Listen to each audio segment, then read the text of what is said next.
Todos los países del mundo en estos momentos están reformando la educación pública.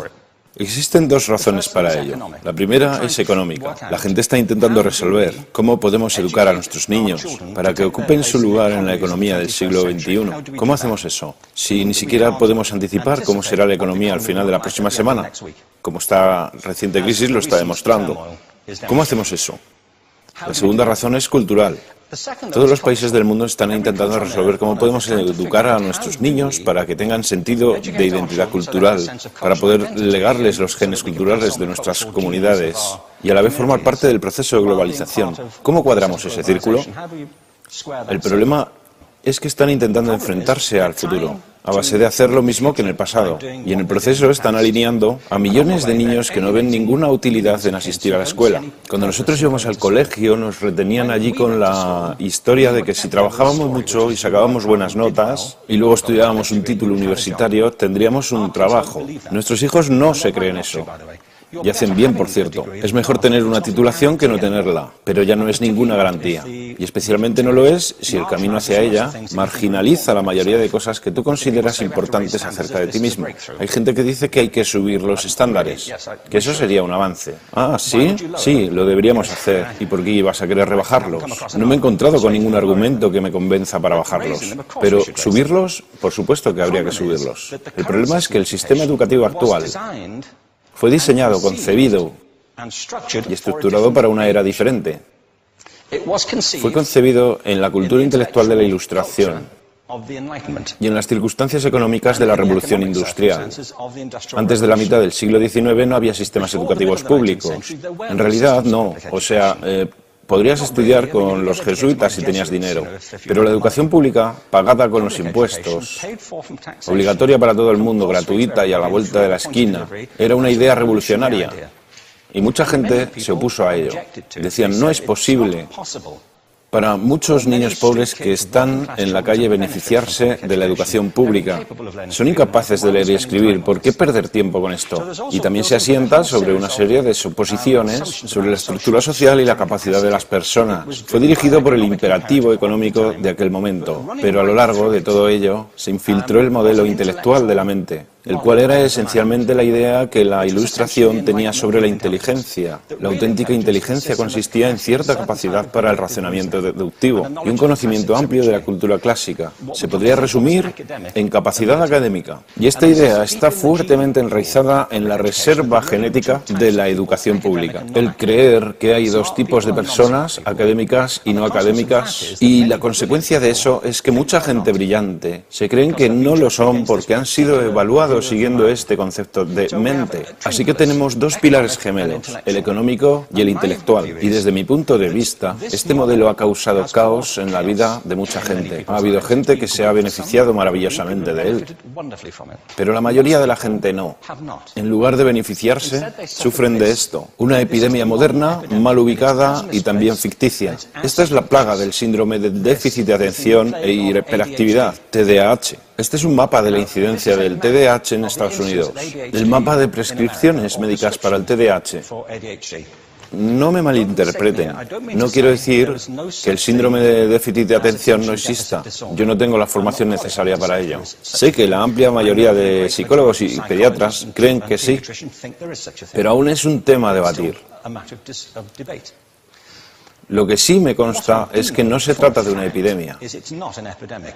Estos niños están siendo medicados tan rutinariamente como a mi generación nos quitaban las amígdalas, por los mismos motivos caprichosos y por la misma razón, la moda de la medicina. Nuestros hijos están viviendo en el periodo más intensamente estimulante de la historia de la Tierra.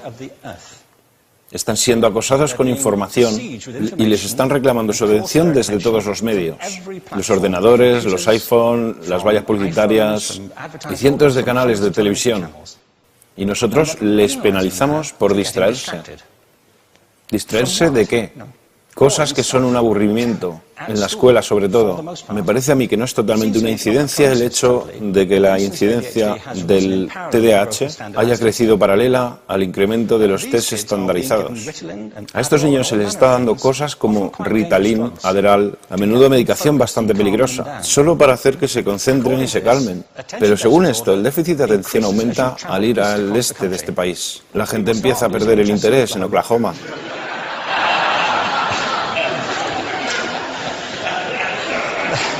Ya casi no pueden pensar en Arkansas. Y para cuando llegan a Washington, lo han perdido completamente. Y hay distintas razones para ello. Es una epidemia ficticia. Si lo piensas, las artes, y no quiero decir que sea exclusivo de las artes, creo que también es cierto para las ciencias y para las matemáticas, pero permítanme hablar en particular de las artes, porque ellas son las víctimas de esta mentalidad en especial. Las artes tratan especialmente la idea de experiencia estética. Una experiencia estética es una en la que tus sentidos están funcionando a su máxima capacidad. Cuando te hallas presente en el momento actual, cuando vibras con la emoción de lo que estás experimentando, cuando estás plenamente vivo. Y la anestética es cuando cierras tus sentidos y te atontas ante lo que está sucediendo. Y muchos de estos medicamentos hacen eso. Estamos haciendo pasar a nuestros hijos por el sistema educativo a base de anestesiarlos. Y yo creo que deberíamos estar haciendo exactamente lo contrario. No deberíamos adormilarlos, sino despertarlos para que vean lo que sucede en su interior. Pero el modelo que tenemos es este. Yo creo que tenemos un sistema educativo modelado del interés de la industria a su imagen y semejanza. Les daré un par de ejemplos. Las escuelas aún están organizadas como si fueran fábricas. Tienen timbres que suenan, instalaciones separadas, están especializadas por asignaturas. Aún educamos a los niños por lotes. Les hacemos pasar por el sistema según su grupo de edad. ¿Por qué hacemos eso? ¿Por qué suponemos que lo más importante que los niños tienen en común es su edad? Parece como si lo más importante de ellos fuese su fecha de fabricación, ¿no? Bueno, yo conozco niños que son mucho mejores que otros niños de su edad en distintas disciplinas, o en diferentes momentos del día, o que son mejores en grupos pequeños o en grupos grandes, o que simplemente trabajan mejor solos. Si te interesa el modelo de aprendizaje, no puedes empezar con esta mentalidad de cadena de montaje. Se trata esencialmente de una conformidad. Cuando ves el incremento de los exámenes estandarizados y de los currículos estandarizados, todo se basa en la estandarización. Yo creo que tenemos que ir justamente en la dirección opuesta. Esto es lo que quiero decir cuando hablo de cambiar el paradigma. Hay un estudio estupendo que se ha hecho recientemente acerca del pensamiento divergente. El pensamiento divergente no es lo mismo que la creatividad. Yo defino la creatividad como el proceso de tener ideas originales que tengan valor. Pensamiento divergente no es sinónimo de creatividad, pero es un componente esencial de la misma. Es la capacidad de ver montones de respuestas posibles a una cuestión. Montones de maneras diferentes de interpretar una cuestión. Pensar lateralmente, como lo llamó Edward de Bono. No pensar solamente de manera lineal o convergente. Ser capaz de ver múltiples respuestas y no solo una. Así que yo diseñé un test para esto y voy a inventarme un ejemplo. A la gente se le puede preguntar cuántos usos se le ocurren para un clip. A la mayoría se les ocurren unos 10 o 15. A la gente que se le da bien, se le pueden ocurrir 200. Y lo hacen porque preguntan, ¿el clip podría estar hecho de goma y medir 60 metros? ¿Tiene que ser un clip tal como lo conocemos? Bueno, pues diseñé el test y lo probé con 1.500 personas. En un libro titulado Más allá del punto de ruptura, y en el protocolo del test, si superabas una puntuación determinada, se te consideraba un genio del pensamiento divergente. Así que quiero preguntarles, ¿qué porcentaje de la gente que hizo el test puntuó como genio en pensamiento divergente? Y debo decir una cosa más acerca de ellos. Eran niños de jardín de infancia. Así que, ¿qué opináis? ¿Qué porcentaje de genios?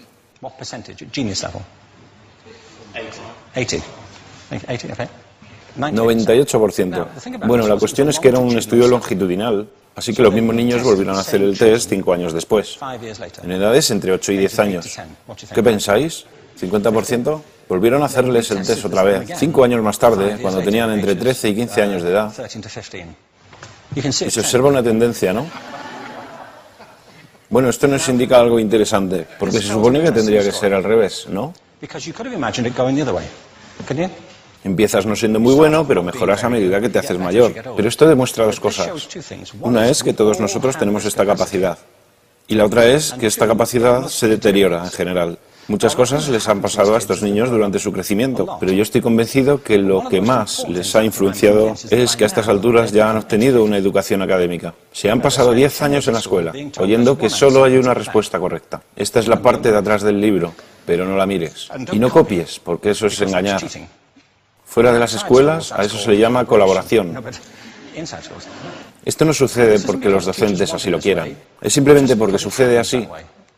Es porque se halla presente en la reserva genética de la educación. Tenemos que pensar de forma diferente acerca de la capacidad humana. Tenemos que superar esta vieja idea acerca de lo académico y lo no académico, lo abstracto, lo teórico, lo vocacional, y empezar a verlo como lo que es, un mito.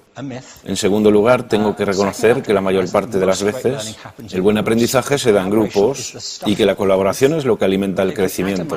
Si atomizamos a las personas, las separamos y los juzgamos por separado, formamos una especie de desconexión entre ellos y su ambiente de aprendizaje natural. Y en tercer lugar, un asunto importante es la cultura de nuestras instituciones, los hábitos de estas instituciones y los hábitats que ocupan.